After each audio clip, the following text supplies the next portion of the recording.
Jalen Carter had never considered himself a troublemaker.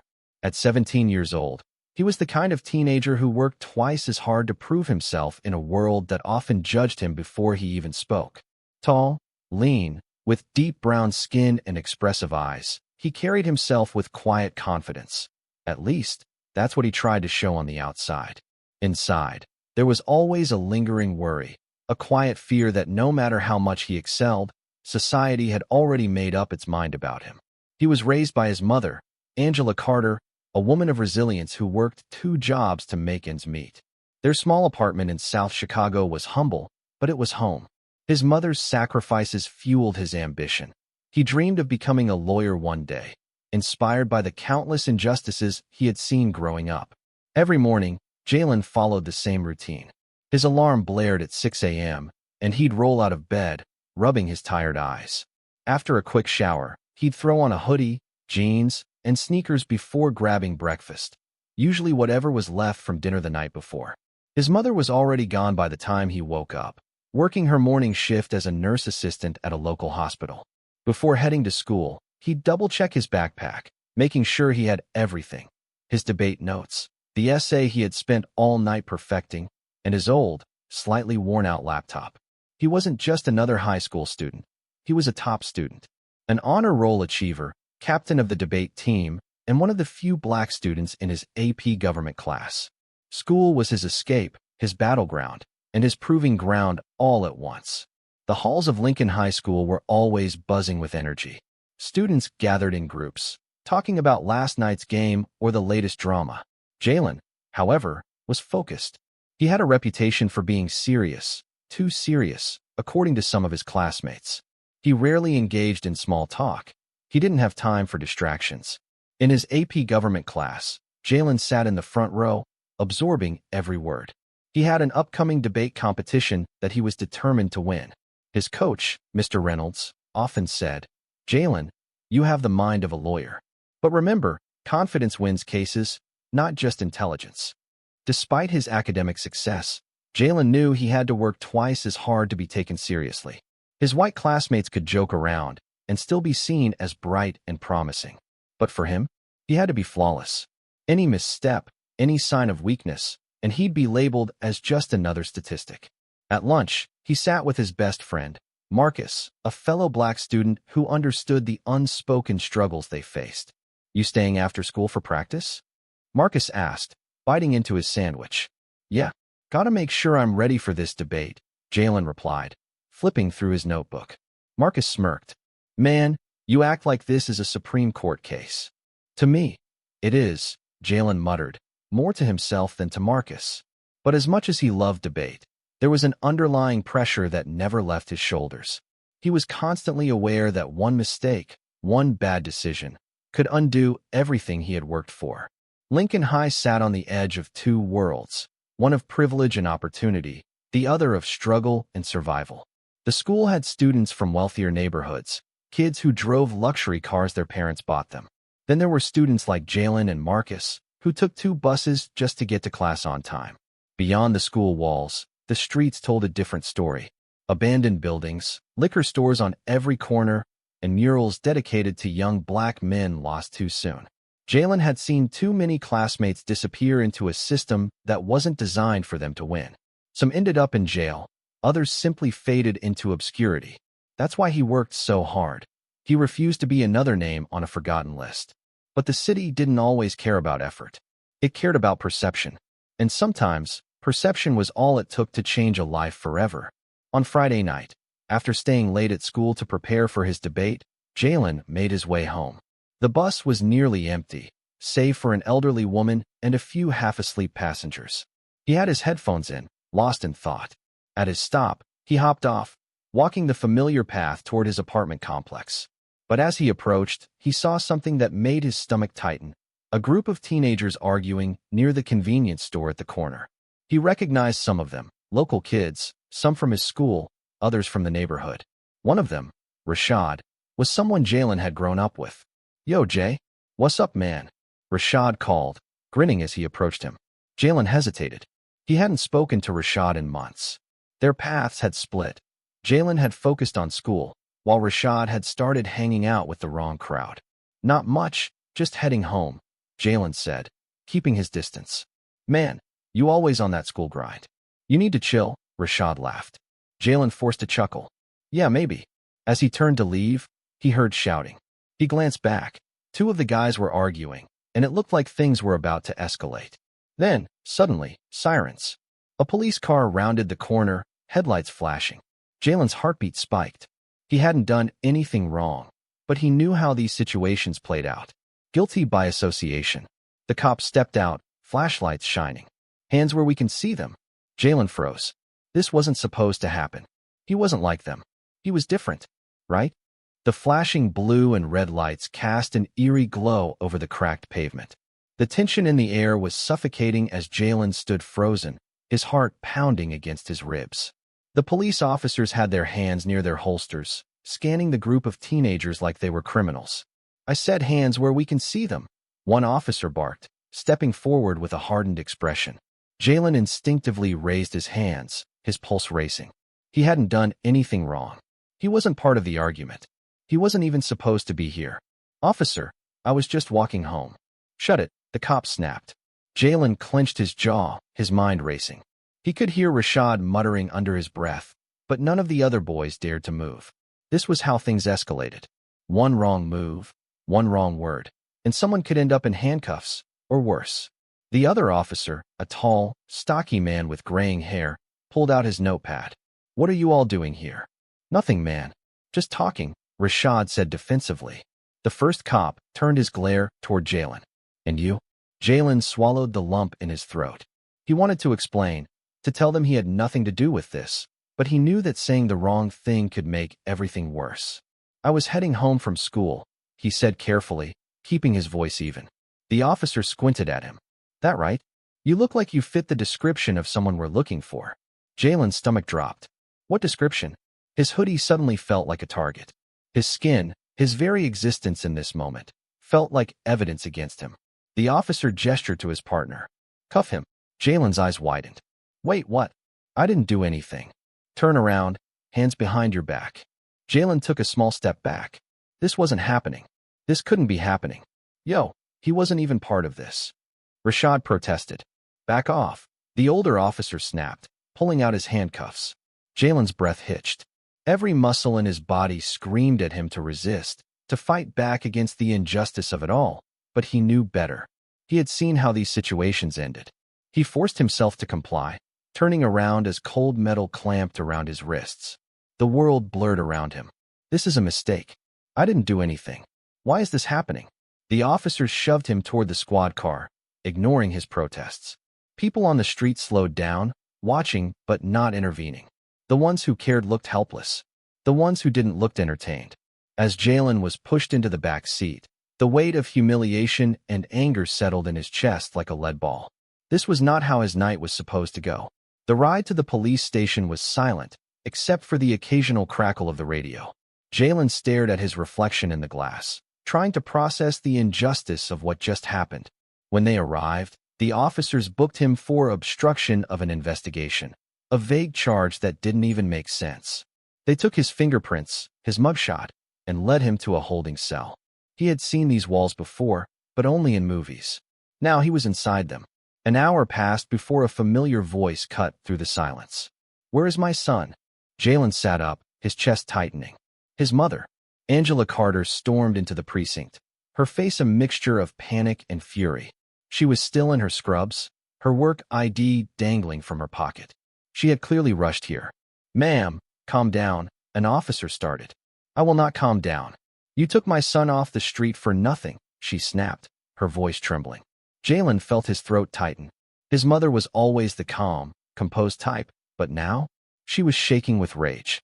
After an hour of back-and-forth arguments, Angela managed to get Jalen released. He walked out of the precinct, his hands still trembling from the experience. But the real humiliation was yet to come. Days later, Jalen received a court summons. Despite the weak charges, the officers had filed a report stating that Jalen had refused to cooperate and interfered with an ongoing investigation. Lies. Angela hired an attorney, but the damage was done. When Jalen walked into the courtroom on the day of his hearing, All eyes were on him. The judge, a middle-aged white man with a smirk that oozed arrogance, barely glanced up from the papers in front of him. "And you are?" the judge asked. Jalen swallowed his pride. "Jalen Carter, sir." The judge raised an eyebrow. Then he chuckled, laughed, as if this was some kind of joke. Jalen's jaw clenched. His hands curled into fists at his sides. He wanted to speak up, to ask what was so funny, but his mother placed a firm hand on his arm, silently begging him not to. The judge leaned back in his chair. "Let me guess, another misunderstood kid from the South Side?" The officers behind Jalen smirked. Jalen felt the heat rise in his face. He could feel the invisible chains of stereotype and bias tightening around him. No matter how hard he worked, no matter how many awards he won, this was how they saw him. And in that moment, something inside him snapped. He had spent his life trying to be perfect, trying to prove that he was more than the assumptions placed on him. But what was the point if they had already made up their minds? As the judge's laughter faded, Jalen made a silent vow. He would fight back, not with fists, not with anger, but with something far more powerful. And soon, the very people who laughed at him would regret it. Jalen sat in the passenger seat of his mother's car, staring out of the window as the city lights blurred past him. His fists were still clenched, his jaw tight.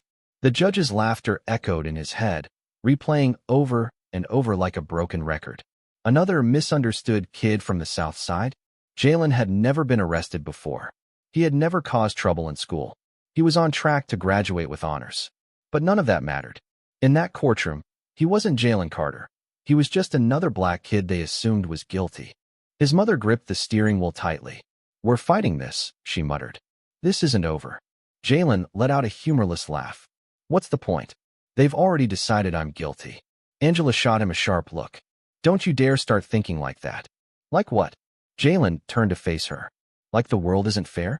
Like they see me as a criminal no matter what I do." His mother exhaled, rubbing her temple.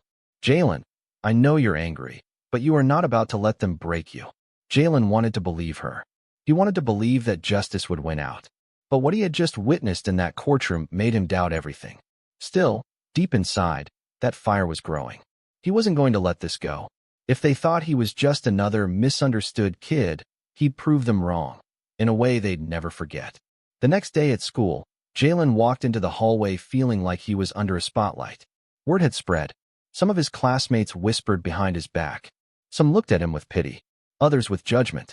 One of his teachers, Mr. Duncan, stopped him after class. "Jalen, I heard about what happened. If you need anything, let me know."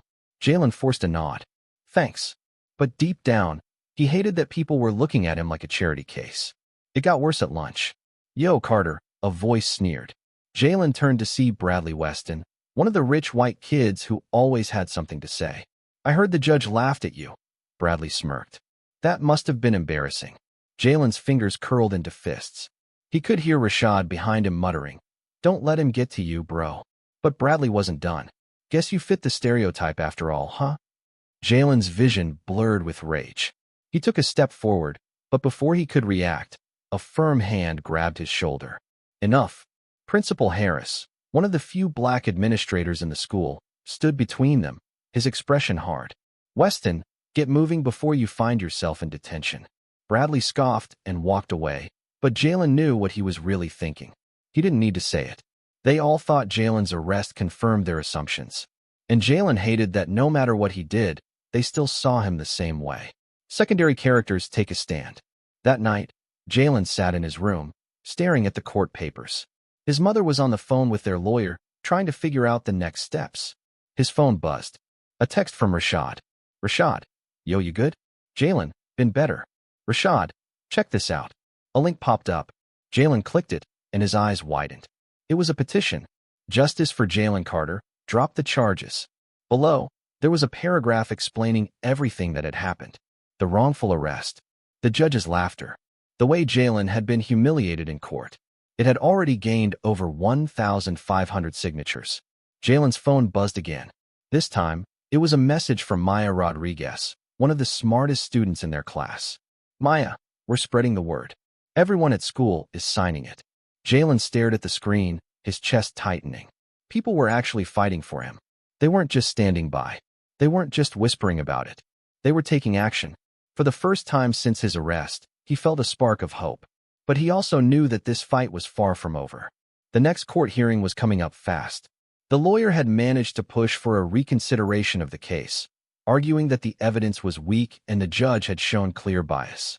But there was no guarantee that it would work. The night before the hearing, Jalen couldn't sleep. He kept thinking about how the judge had laughed at him, how Bradley had smirked at him in school, how the police had treated him like a criminal for simply existing. His mother knocked on his door. "Can't sleep?" Jalen shook his head. Angela sat beside him, placing a comforting hand on his back. "You have every right to be angry, baby. But you also have a choice." Jalen looked at her. "A choice? You can let this make you bitter," she said softly. "Or you can make sure this never happens to another black boy like you." Jalen swallowed hard. She was right. This wasn't just about him anymore. This was about every other kid who had been treated like this. And when he walked into that courtroom tomorrow, he wasn't going to be the scared boy they had arrested. He was going to stand his ground, and they were going to regret underestimating him. Jalen walked into the courtroom the next morning with his head held high. This time, he wasn't alone. His mother was right beside him, her grip firm and reassuring. Rashad and Maya sat in the front row, along with other classmates, teachers, and even members of the local community. The petition had reached over 10,000 signatures overnight. People were paying attention now. Jalen could feel the weight of their support. But across the room, Judge Whitmore sat at the bench, looking as smug as ever. As Jalen took his seat, he noticed something different. A new lawyer had joined the prosecution. His mother leaned in. "That's the district attorney," she whispered. "I think they're worried." Jalen's heart pounded. Good. They should be. The case had become bigger than anyone expected. News outlets had started covering it. Social media was flooded with demands for justice. The system couldn't just sweep this under the rug anymore. And today, they were going to see exactly who they were dealing with. The hearing began with Jalen's lawyer, Ms. Perkins, presenting the motion to dismiss the charges. She laid out the facts plain and simple. The officers had no real evidence. The judge's biased behavior was caught on record. Jalen was arrested based on racial profiling, not actual wrongdoing. The district attorney shifted in his seat, clearly uncomfortable. The room was silent as Ms. Perkins played a recording of the first hearing. Then, the moment came. The entire courtroom heard Judge Whitmore's laugh. Another misunderstood kid from the South Side? The room stiffened. A few gasps could be heard. The judge's face turned a deep shade of red. He looked at the district attorney, but there was no saving him now. The entire court had just witnessed his bias firsthand. Jalen felt a lump rise in his throat. This was the first time since his arrest that he saw the power shifting. They were losing control of the narrative, and they knew it. The district attorney cleared his throat. "Your Honor, in light of this new evidence, the prosecution would like to request." Judge Whitmore cut him off. His voice was sharper now, more desperate. "This is being taken out of context." But Ms. Perkins wasn't done. "We also have testimony from a witness," she said. A woman in the back stood up. Officer Denise Caldwell. A murmur spread across the room. She was one of the officers present at Jalen's arrest, but she hadn't spoken out before. Now, she was ready to tell the truth. "I was there when Jalen Carter was taken into custody," Officer Caldwell said, her voice steady. "And I can confirm that my colleagues had no legitimate reason to arrest him. He was calm, respectful, and compliant. He didn't resist. They arrested him because he fit the description, but they had no evidence." Judge Whitmore's expression twisted. "Officer Caldwell, I don't believe. I'm not finished." Her voice was firm. The judge shut his mouth. "I knew it was wrong, but I stayed silent. And I regret that." Officer Caldwell's eyes flickered toward Jalen. "I'm sorry. What happened to you wasn't justice." Jalen's chest tightened. He hadn't expected this. But it was clear, the truth was coming out. The walls were closing in on the judge. The silence that followed was deafening. Judge Whitmore looked at the district attorney, but the man refused to meet his gaze. It was over. The district attorney cleared his throat. The prosecution formally moves to dismiss all charges against Jalen Carter. Jalen's breath caught. Judge Whitmore clenched his jaw. For the first time, he looked nervous. This wasn't just about dismissing the case. His reputation was on the line now. He exhaled sharply, gripping his gavel. Motion granted. The gavel slammed. And just like that, Jalen was free. A wave of emotion crashed over him. Relief, anger, disbelief. It all hit at once. His mother grabbed his hand, squeezing it tight. Tears welled in her eyes. Rashad let out a loud, "Yes," from the front row. Maya covered her mouth in shock. But Jalen? Jalen turned and looked directly at Judge Whitmore. And for the first time, it was the judge who looked small. As soon as they stepped out of the courthouse, the crowd erupted. Reporters, supporters, classmates, they were all waiting for him. Microphones were shoved in his face. "Jalen, how do you feel? What do you want to say to the judge?" Jalen took a deep breath. Then he spoke his truth. "This wasn't just about me. It was about every black kid who gets judged before they even get a chance to prove themselves. Today we won, but there are still so many others fighting this same fight." He paused, his voice unwavering. "And I won't stop speaking up until justice is real for everyone." The crowd erupted in cheers. Jalen had walked into that courtroom as a defendant, but he was walking out as something else entirely. A fighter, a voice, a symbol of change. And the people who had underestimated him, they were the ones who regretted it now. 2 days after the courtroom victory, Jalen sat in his bedroom, scrolling through his phone. His story had gone viral. Thousands of people were talking about what happened. The hashtags #JusticeForJalen and #JudgesMustBeHeld accountable were trending. Major news outlets were covering the case. Even celebrities were speaking out. Jalen should have been relieved. Happy even. But something still didn't feel right. Yes, he had won. The charges were dropped. But what about the next kid who got judged unfairly? What about the kids who didn't have lawyers like Ms. Perkins? Who didn't have thousands of supporters fighting for them? Jalen exhaled, staring at the ceiling.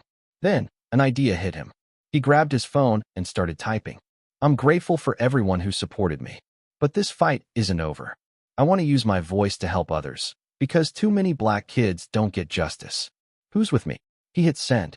Within minutes, the replies flooded in. "We got your back, Jalen. Say the word, and I'll show up. Let's make real change." Jalen didn't just survive injustice. He was about to fight back. 1 month later, Jalen stood on stage at a community center. The room was packed with students, parents, teachers, and activists. A banner behind him read, "The Voice Project, Empowering Black Youth." After his case went viral, people wanted to hear from him. So Jalen decided to do something about it. He teamed up with local organizations to create a program that taught kids their rights, how to handle police encounters, how to advocate for themselves. Jalen took a deep breath and stepped up to the mic. "When I walked into that courtroom, I felt powerless," he began.